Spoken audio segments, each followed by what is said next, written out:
Hier, nous avons essayé d'établir une fondation sur le fait que Satan commence si tôt dans nos vies à essayer de construire des forteresses dans nos pensées, ce qui veut dire qu'il nous ment dans certains domaines et s'enracine dans nos pensées ou enracine ses mensonges et ses idées dans notre pensée. Alors, nous vivons nos vies en croyant des mensonges qui font alors que nous agissons de mauvaise façon.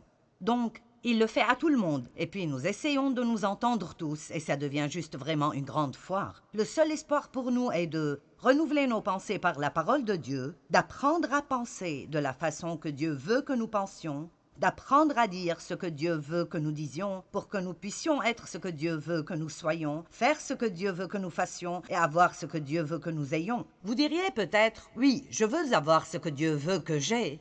Eh bien, vous devez faire plusieurs pas en arrière et commencer là par apprendre à penser de la façon dont Dieu pense. Beaucoup de personnes sont comme moi. Pendant des années, je pensais que mes pensées ne comptaient pas. Je ne savais pas que je pouvais faire quelque chose à leur propos. Quand je me levais le matin, cette pensée venait à moi. Je suis déprimée. Et puis je vivais déprimée toute la journée. Je ne pensais pas que je pouvais dépasser cela et le refuser. Et quel jour glorieux c'était pour moi quand j'ai appris les vérités que je partage avec vous, que je n'étais en fait pas obligée de méditer sur tout ce qui me passait par la tête, que je pouvais chasser cela et choisir quelque chose d'autre qui m'aiderait à vraiment profiter de ma journée et à vivre une bonne vie. Maintenant, au début, c'est un peu difficile parce que nous ne sommes pas exercés à le faire. Nous sommes plutôt passifs et nous attendons pour voir ce qui nous passera par la tête. Mais nous apprenons que maintenant nous pouvons être agressifs et prendre le contrôle dans ce à quoi nous pensons. Éphésiens 4, 22 à 24. Nous allons regarder ceci. Débarrassez-vous de votre ancienne nature. Dépouillez-vous par rapport à votre vie passée, celle de l'homme que vous étiez autrefois, et qui se corrompait en suivant ces désirs trompeurs qui proviennent de votre illusion. Donc l'apôtre Paul dit aux Éphésiens de se débarrasser de l'homme ancien. Nous savons que la Bible dit que si un homme est en Christ, il est une nouvelle création. Les choses anciennes disparaissent et toutes choses deviennent nouvelles. Mais il y a une coopération que nous devons avoir pour travailler avec le Saint-Esprit, parce que bien que je sois une nouvelle création, je dois me débarrasser de cette ancienne nature. Le verset suivant dit « Et continuez », dites tous « continuez », et continuez à être renouvelés quant à votre esprit et votre intelligence. Ayez une attitude mentale et spirituelle nouvelle. Et le verset suivant « Et à vous revêtir de l'homme nouveau, la nature régénérée, créée conformément à la pensée de Dieu, pour être juste et saint conformément à la vérité. » Donc nous voyons que nous devons nous débarrasser de l'homme ancien et de nous revêtir de l'homme nouveau, arrêter de vivre comme nous vivions avant et commencer à vivre comme Dieu veut qu'on vive. Et le lien pour arriver de l'un à l'autre est d'être constamment renouvelé dans notre esprit et notre intelligence. Là où les pensées vont, l'homme suit. C'est impossible d'avoir une vie positive et en même temps d'avoir des pensées négatives. Pouvez-vous dire « Amen » ? Ça ne marchera simplement pas, n'est-ce pas? Eh bien, aujourd'hui, ce que je veux vous enseigner est quand est-ce que vos pensées sont normales? Qu'est-ce qui est vraiment normal pour un croyant? Vous voyez, ce qui est normal pour le monde est presque toujours anormal pour nous quand nous le voyons à travers l'économie de Dieu. Vous savez, il y a une économie du monde, mais il y a l'économie de Dieu. Le monde vit d'une certaine façon, mais nous sommes supposés vivre d'une autre façon. Vous savez, le monde s'inquiète, mais nous pouvons prier. Alors, nous ne voulons pas prier et nous inquiéter parce que nous serons en train de vivre dans ces deux mondes. Alors, nous devons apprendre quand est-ce normal. Ce n'est pas normal de s'inquiéter en tant que chrétien, mais vous direz plutôt, si c'est normal de s'inquiéter, eh bien, ça ne devrait pas l'être pour vous. Pour vous, ça devrait plutôt être, eh bien, ça ne paraît pas être bon. Je ne me sens pas bien avec. Ça ne me va pas du tout. Est-ce que certains d'entre vous ont essayé de se vêtir de quelque chose et ont trouvé que vous avez quelques kilos de plus aujourd'hui que la dernière fois que vous l'avez essayé? Et C'était vraiment, vraiment, vraiment étroit. Et vous avez essayé de les mettre de toute façon. Et ça vous a rendu misérable toute la journée. Est-ce que vous avez déjà eu cette expérience? D'accord. Eh bien, c'est ce à quoi ça ressemble quand nous essayons de porter quelque chose et nous laissons nos pensées être dans des conditions qui ne nous vont plus en tant que chrétiens. Il y a des choses qui, quand vous devenez chrétien, ne vous vont simplement plus du tout. Elles ne vous vont plus du tout. Peut-être qu'un non-croyant pourrait avoir cette attitude et se vêtir de cette attitude, mais ce n'est plus du tout pour vous. Ça ne vous va pas. Eh bien, c'est plutôt intéressant parce que quand vous grandissez spirituellement, vous commencez à savoir cela et vous vous débarrassez de ces attitudes. Et comme j'ai personnellement maturé à travers les années, une des choses que je ne ferai plus est de me vêtir de quelque chose qui me gêne. Je ne peux pas le supporter, ni physiquement, ni spirituellement. Alors, quand est-ce que votre pensée est normale? Comment devez-vous penser en tant que chrétien? Eh bien, tout d'abord, je pense que les chrétiens sont supposés avoir un esprit décidé.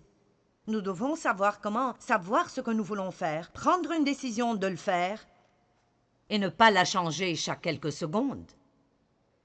Colossiens 3, 2. Décidez de vous attacher aux choses d'en haut et non à celles qui sont sur la terre, car vous êtes morts et votre vie est cachée avec Christ en Dieu. Décidez de vous attacher, décidez de vous attacher, décidez de vous attacher, et non pas décider et changer d'avis, décider et changer d'avis. Vous pouvez décider que vous allez faire le ménage chez vous, et ne laissez rien changer ça. Quand quelqu'un appelle et dit « Allons faire du shopping », vous pouvez dire « Non, j'ai décidé, je vais faire le ménage chez moi ». Quelqu'un vous appelle et dit « Allez, je t'invite à déjeuner ». Non, j'ai fermement décidé et je vais faire le ménage aujourd'hui. La seule façon pour nous d'accomplir ce que nous voulons vraiment accomplir dans la vie, la seule façon d'être honnête avec notre être véritable et de suivre les désirs véritables de notre cœur est de tourner nos pensées dans la direction que nous désirons suivre. Où voulez-vous finir dans la vie? Concentrez-vous sur cela et cessez de changer d'avis à chaque fois que quelque chose arrive. C'est merveilleux la victoire que vous pouvez avoir. Si vous prenez une décision, si Dieu nous a dit de le faire, c'est qu'on peut le faire. Les gens me demandent plein de questions intéressantes, mais l'une de celles qu'on me demande est « Que penses-tu de tous les voyages que tu dois faire pour faire ce que tu fais ?» Et je dis « Je ne sais pas, je n'y pense vraiment pas. Je ne peux pas vous dire ce que je pense de cela. Ce serait dangereux pour moi de penser à ce que je ressens. Parce que si je le fais assez tôt, je ne voudrais peut-être plus le faire. Alors je n'y pense pas. Pourquoi? Parce que j'ai déjà pris la décision de faire tout ce que Dieu veut que je fasse tant que j'ai un souffle de vie. Et je ne pense pas à ce que ça me coûterait, ou je dois faire très attention si je commence à penser à combien c'est difficile, et je le fais de temps en temps si je suis vraiment fatiguée. Donc, j'ai appris certaines choses à travers les années, et l'une de ces choses est que vous devez prendre une décision et ne pas même jouer avec ceci. J'ai décidé, il y a à peu près 6 ans, que j'avais besoin de commencer à m'exercer. C'est quelque chose que je n'avais jamais fait dans ma vie. Je ne voulais pas le faire, je ne pensais pas avoir le temps, je ne voulais pas de douleur. Je ne voulais rien de cela. Mon mari s'exerce depuis plus de 50 ans, et c'est l'une des raisons pour lesquelles il est vraiment en forme. Eh bien, un jour, je me suis regardée dans le miroir, et en quelque sorte, tout ce qui était ici auparavant était allé autre part. Et en fait, pour moi, j'ai senti que c'était comme si j'avais reçu une vraie révélation de Dieu, que si tu veux être forte dans le dernier tiers de ta vie, et si tu veux finir ce que je t'ai appelé à faire, alors c'est quelque chose que tu dois faire.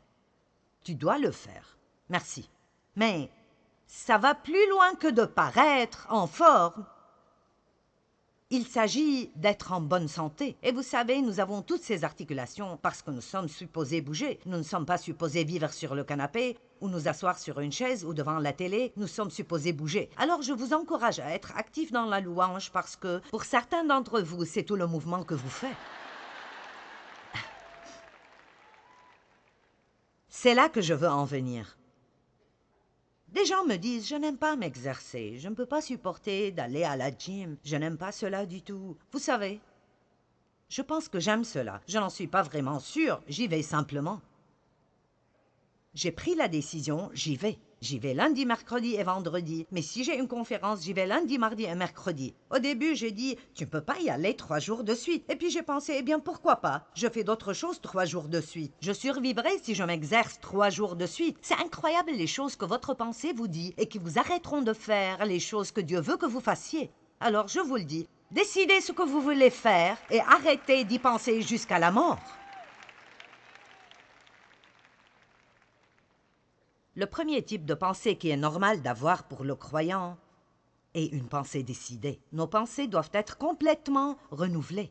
Maintenant, dans Philippiens chapitre 2, verset 5, c'est un passage très intéressant. Il dit que « Ayez en vous les sentiments, l'attitude et la pensée humble qui étaient en Christ Jésus. » 1 Corinthiens 2,16 dit que nous avons la pensée de Christ, que nous avons sa pensée, ses intentions et ses buts. Avoir la pensée de Christ, ça veut dire que quand vous êtes né de nouveau, vous obtenez aussi une nouvelle pensée spirituelle, mais vous gardez votre vieille pensée charnelle.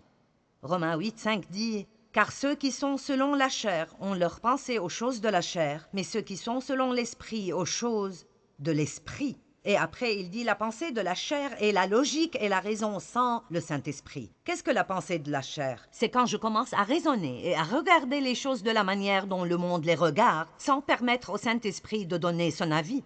Vous avez compris? La pensée de la chair, la logique et la raison sans le Saint-Esprit. Vous ne pouvez pas vivre en improvisant. Vous ne pouvez pas vivre juste d'après ce que vous pensez.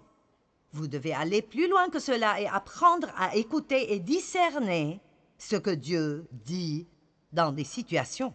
Mais ce à quoi tend l'esprit, d'après Romains 8,6, conduit à la vie et la paix maintenant et toujours. Donc nous avons cette nature en nous, mais elle doit être développée. Tant que la pensée de la chair est plus forte que la pensée de l'esprit, nous ne changerons pas dans nos expériences. Ce que je veux pour les gens est que je veux qu'ils jouissent de la vie, que Jésus est mort pour qu'ils l'obtiennent. Je fais enfin cela, mais j'ai perdu tellement d'années de ma vie chrétienne à ne pas jouir de mon salut ou jouir de Dieu ou jouir de moi-même ou quoi que ce soit parce que le diable me contrôlait toujours, parce que je ne savais pas que beaucoup de ce que je pensais n'était pas conforme à la parole de Dieu. Amen. Maintenant, je ne suis pas là pour vous enseigner le contrôle mental, pour essayer de juste enseigner aux gens à penser positivement et à parler positivement sans leur enseigner à propos du sang de Christ, la croix de Christ, le salut à travers Christ. N'importe qui peut juste décider de penser positivement, et oui, vous obtiendrez quelques résultats, mais je ne parle pas d'obtenir quelques résultats d'un principe du monde. Je parle de vivre la vie que Jésus est mort pour que vous l'ayez. Et non seulement ceci, tout ce que le diable pourrait imaginer, il ne peut l'imaginer que parce que c'était l'idée de Dieu d'abord. Et alors, Dieu est celui qui nous enseigne à penser positivement, et comme les chrétiens étaient trop paresseux pour le faire, le diable l'a volé. Alors maintenant, il le transforme en une chose bizarre, farfelue, occulte, nouvel âge, qui jette Dieu hors de tout. Mais nous ne laisserons pas le monde avoir ce que Dieu nous a donné en premier. Ayez en vous les sentiments qui étaient en Jésus-Christ. Qu'il soit votre exemple dans, l'humilité. Pouvons-nous parler pendant peut-être 3 minutes de l'humilité? Un esprit humble. Savez-vous que vous ne pouvez pas grandir et je ne peux pas grandir dans la parole? Je ne peux même pas recevoir la parole, ni vous recevoir le message que je partage avec vous aujourd'hui. Si vous ne l'approchez pas avec un esprit humble, vous devez approcher chaque réunion d'église en disant « Oui, j'ai besoin de ça. J'ai besoin de m'accrocher à chaque mot. J'ai besoin de ça. » Alors, si vous vous asseyez et écoutez ce que quelqu'un dit et vous pensez « Telle personne aurait dû être là aujourd'hui car elle en a vraiment besoin. » Ou avez-vous été déçu quand un prédicateur vous a partagé ce qu'il allait dire parce que vous croyez que vous saviez déjà tout à ce sujet? Je l'ai fait. Oh, mais vous savez, je savais déjà ça. Eh bien, plus maintenant. J'ai besoin de tout. J'ai besoin de tout. J'ai besoin d'être rappelé à chaque fois que je peux être rappelé. J'ai besoin que vous me le disiez encore et encore et encore. Seul un esprit humble peut être enseigné quoi que ce soit. Seule une personne avec un esprit humble peut recevoir une correction. Nous devons vouloir grandir, nous devons vouloir apprendre. Romains 12:3 dit « N'ayez pas de vous-même une trop haute opinion. N'allez pas au-delà de ce à quoi vous devez prétendre. » Maintenant, ce message est peut-être pour quelqu'un qui regarde à la télé aujourd'hui. Peut-être que vous avez un problème avec ceci. Et alors, nous allons juste vous parler parce que je sais qu'aucune de ces personnes n'a un problème avec ça. Nous avons juste tous cette belle et humble pensée. Qu'est-ce qui arrive quand nous n'avons pas une pensée humble et quand nous avons une trop haute opinion de nous-mêmes? C'est que nous commençons à mépriser d'autres personnes. Nous commençons à avoir beaucoup de pensées critiques et de jugements et nous en parlerons plus tard. Un esprit humble n'est pas un esprit qui pense bassement de lui-même. Dieu ne vous demande pas d'avoir une mauvaise opinion de vous-même. Il ne veut pas que vous ayez une mauvaise opinion de vous-même. Il veut que vous vous valorisiez. Il veut que vous voyiez vos dons et vos talents, vos capacités. Il veut que vous vous aimiez d'une façon équilibrée, mais il ne veut pas que nous pensions que nous sommes meilleurs que quiconque. Donc vous êtes peut-être mieux éduqués que d'autres personnes, mais cela ne vous rend pas meilleur que quiconque. Vous pouvez peut-être apprendre plus vite que d'autres, mais cela ne vous rend pas meilleur qu'eux. Je communique peut-être mieux que d'autres, mais cela ne me rend pas meilleur qu'eux. Quelqu'un, peut-être, quand vous regardez dans les rangs de... Disons, si vous avez une centaine d'artistes, peut-être qu'un est meilleur que l'autre. Cela ne les rend pas meilleurs l'un que l'autre aux yeux de Dieu. J'aime un verset dans Colossiens qui dit « En Christ, toute distinction disparaît ». N'aimez-vous pas cela? Il n'y a plus ni homme, ni femme, ni juif, ni grec. J'y ajouterai un peu plus de riches ni de pauvres, plus de docteurs ni d'ouvriers. Nous sommes tous un en Christ. Amen. Tous un en Christ. 1 Pierre 5:6 dit « Humiliez-vous donc sous la puissante main de Dieu afin qu'il vous élève au moment voulu. » Une personne à l'esprit humble peut attendre Dieu. Une personne à l'esprit humble n'a pas besoin de dire « Eh bien Dieu, je ne comprends pas pourquoi tu ne fais pas ceci. Je suis prêt pour ceci, je veux ceci. » Elle peut dire « Eh bien Dieu, j'ai mis ma demande devant toi et je crois que tu répondras juste au bon moment. Je fais confiance en le temps que tu choisis dans ma vie. » Alors je veux commencer par avoir une pensée humble. Mais maintenant, je veux que nous allions vers d'autres choses. Le chapitre 9 de ce livre, le champ de bataille de la pensée, se rapporte aux pensées de doute qui viennent. Le fait que nos pensées sont vraiment partout est l'un des plus grands problèmes que nous avons aujourd'hui. Le monde dans lequel nous vivons est absolument plein de distractions. C'est étonnant comment nos pensées trouvent que c'est difficile de rester avec ce que nous faisons. Maintenant, c'est pour cela que Satan travaille si dur pour amener des distractions. Je vais faire un commentaire qui se rapporte aux réunions d'église. Les pasteurs m'aimeront après cela. C'est pour cela que nous ne devons jamais nous lever et nous déplacer dans une réunion d'église, sauf si nous avons absolument un cas d'urgence.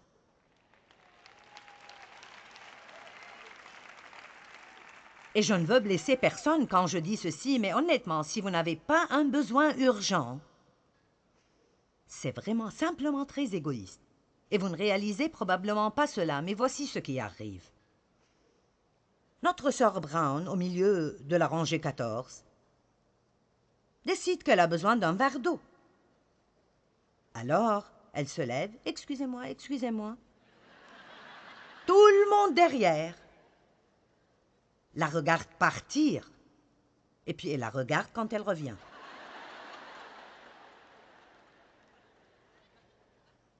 Puis il la regarde revenir dans la rangée.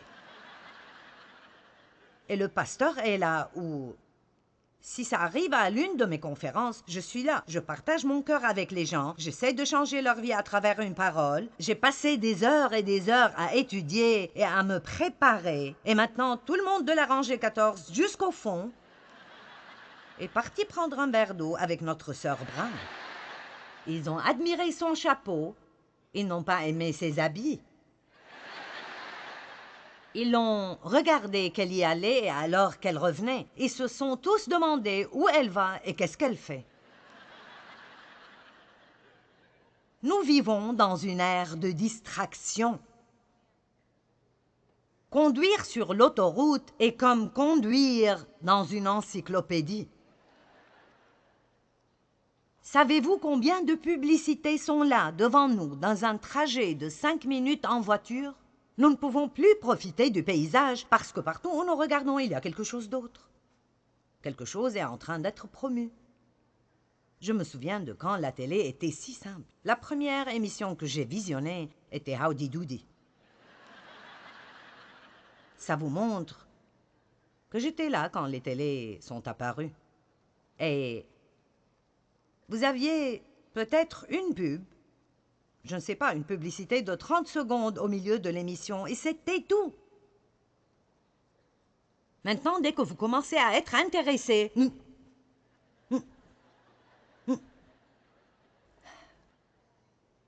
honnêtement, le monde ne changera pas, alors nous ferions mieux de changer.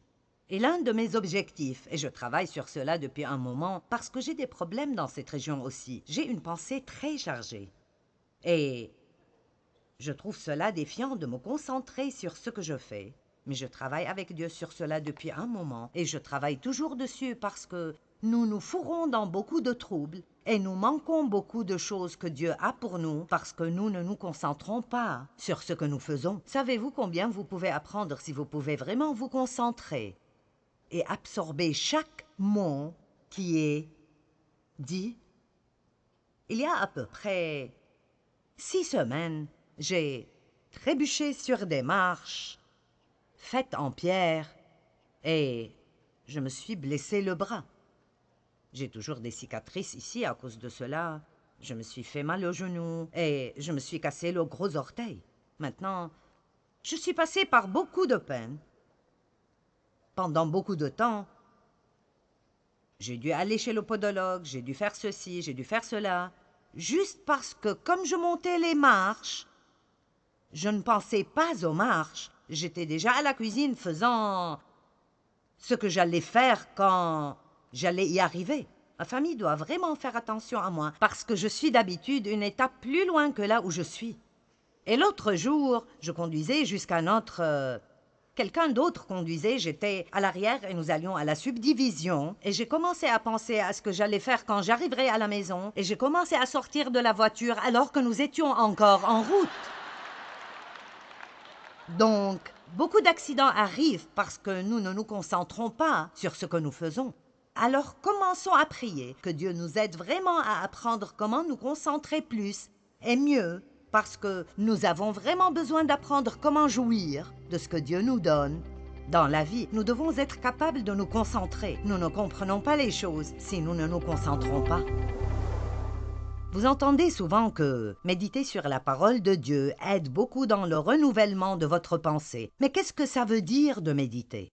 Ça veut vraiment dire de simplement penser à quelque chose encore et encore, d'y réfléchir dans votre pensée et même de le murmurer à voix basse. En d'autres termes, pas à voix haute, juste en murmurant. Et je dis toujours en plaisantant que toutes les femmes savent murmurer. Et je peux vous dire que si nous nous inquiétons, alors nous savons comment méditer, parce que nous méditons sur nos problèmes, nous y pensons encore et encore et encore. Si nous commençons à faire cela avec la parole de Dieu, si nous méditons sur l'Écriture, nous y pensons encore et encore. C'est presque comme mieux mâcher votre nourriture. Vous en prenez une meilleure nutrition. Et alors, je veux juste vraiment vous encourager à donner à la parole de Dieu la première place dans votre vie. C'est incroyable ce qui arrive quand vous commencez vraiment à mettre la parole de Dieu en premier.